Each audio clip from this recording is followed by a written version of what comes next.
அனைவருக்குமே வணக்கம். சற்று முன் கிடைத்திருக்கக்கூடிய ஒரு மிக மிக முக்கியமான செய்தி ஒன்று வெளியாகி உள்ளது. சற்று முன் முதல்வர் ஸ்டாலின் கதை முடிந்தது, அண்ணாமலை வைத்த செக், அதிரும் அறிவாலயம், இது மாதிரி பார்த்தீங்கன்னா செய்திகள் வெளியாயிருக்கு. ஸோ அதனால் முதல்வர் ஸ்டாலின் அவர்களுக்கு அண்ணாமலை அவர்கள் தமிழகத்துடைய பாஜக தலைவர் அண்ணாமலை அவர்கள் பார்த்தீங்கன்னா முதல்வர் ஸ்டாலினுடைய தலையில் ஒரு மிகப்பெரிய வெடிகுண்டா தான் பார்த்தீங்கன்னா தூக்கி போட்டிருக்காரு.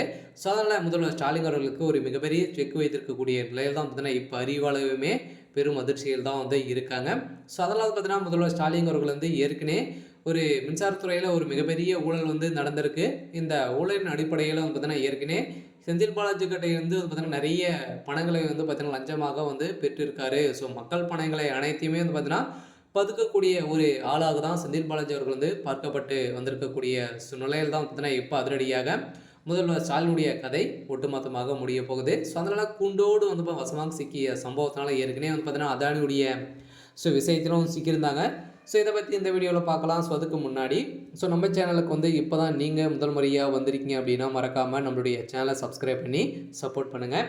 ஸோ வாங்க வீடியோக்குள்ளே போகலாம். ஸோ முதல்வர் ஸ்டாலினுடைய ஒட்டுமொத்த கதையும் முடியக்கூடிய அளவுக்கு தான் இப்போ சம்பவம் தமிழகத்தில் நடந்துட்டு இருக்கு இல்லையா. ஸோ இப்போ அண்ணாமலை பல்கலைக்கழகத்தில் நடந்த சம்பவத்தினாலே பார்த்தீங்கன்னா ஒரு மிகப்பெரிய ஒரு பிரச்சனையாக தான் போயிட்டு இருக்கு. ஸோ இதுக்கு அனைத்துமே திமுக சேர்ந்த பிரமுகர்கள் தான் ஈடுபட்டு கைதும் செய்யப்பட்டிருக்காங்க. ஏற்கனவே திமுகவுடைய அமைச்சரும் சிக்கியிருக்காங்க. இதை தொடர்ந்து தான் பார்த்தீங்கன்னா இப்போ இதற்கு முதல்வர் ஸ்டாலின் அவர்களுக்குமே இதில் தொடர்பு இருக்குது அப்படின்ற மாதிரியும் பேசப்பட்டு வந்திருக்கக்கூடிய நிலையில் இருந்தாலும் இதை ஒரு பக்கம் இருந்தாலும் இப்போ செந்தில் பாலாஜி அவர்கள் செய்த சம்பவத்தினால பார்த்தீங்கன்னா ஏற்கனவே பார்த்தீங்கன்னா மின்சாரத்துறையில் ஒரு மிகப்பெரிய ஊழல் 40,000 கோடி ஊழல் நடந்திருக்கு அப்படின்ற மாதிரி பார்த்தீங்கன்னா இப்போ அன்புமணி ராமதாஸ் அவர்களும் பார்த்தீங்கன்னா குற்றச்சாட்டுகள் வைத்திருந்த நிலையில் இப்போ அதிரடியாக இந்த வழக்கு விசாரணைக்கு எடுத்துக்கொண்டு இருக்கக்கூடிய நிலையை தான் இப்போ முதல்வர் ஸ்டாலினுடைய கதை முடிய போகுது. அதனால் இதற்கு ஆதாரங்களும் அண்ணாமலை அவர்கள் வைத்த செக்காலும் பார்த்தீங்கன்னா இப்போ அதிரடியாக பிஜேபி நடத்திய நாடகத்தில் திமுக வசமாக மாட்டி கொண்டிருக்கக்கூடிய நிலையை தான் இப்போ உருவாகிருக்கு. ஸோ இப்போ பார்த்தீங்கன்னா இடைத்தேர்தலும் நடத்த போகிறாங்க இல்லையா. ஸோ ஈரோட்டில் நடக்க போகுது.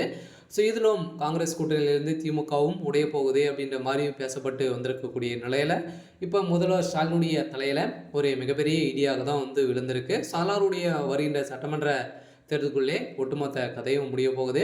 இருந்தாலும் ஏற்கனவே சபரேசன் அவர்களும் பார்த்தீங்கன்னா ஒரு திமுகவுடைய ஒரு முக்கிய புள்ளியாக பின்னிருந்து இயங்கக்கூடிய ஒரு ஆளாக தான் இருக்கார் இல்லையா. ஸோ அதனால பார்த்தீங்கன்னா அதானியுடைய விஷயத்திலும் நிறைய ஊழல் இந்த மின்சாரத்துறையில் சூரிய ஒளி சக்தி மூலமாக தயாரிக்கக்கூடிய மின்சாரம் மூலமாக பார்த்தீங்கன்னா 40,000 கோடி ஊழல் நடந்திருக்கு. ஸோ மக்களிடையே பார்த்தீங்கன்னா பணங்களை அனைத்துமே பதுக்கி வைத்திருக்கக்கூடிய திமுகவுடைய அரசுக்கு எதிர்ப்புகளும் வந்திருக்கக்கூடிய நிலையில் பார்த்தீங்கன்னா இப்போ திமுகவில் இருக்கக்கூடிய அனைவருக்குமே ஒரு அறிவாலயமே பெரும் அதிர்ச்சியில் தான் இருக்காங்க. இருந்தாலும் என்ன நடக்குது அப்படின்றத வெயிட் பண்ணி பார்க்கலாம். இது மாதிரி செய்திகளை தெரிஞ்சுக்கணும் அப்படின்னா மறக்காமல் நம்மளுடைய சேனலை சப்ஸ்கிரைப் பண்ணிக்கோங்க. தேங்க்யூ.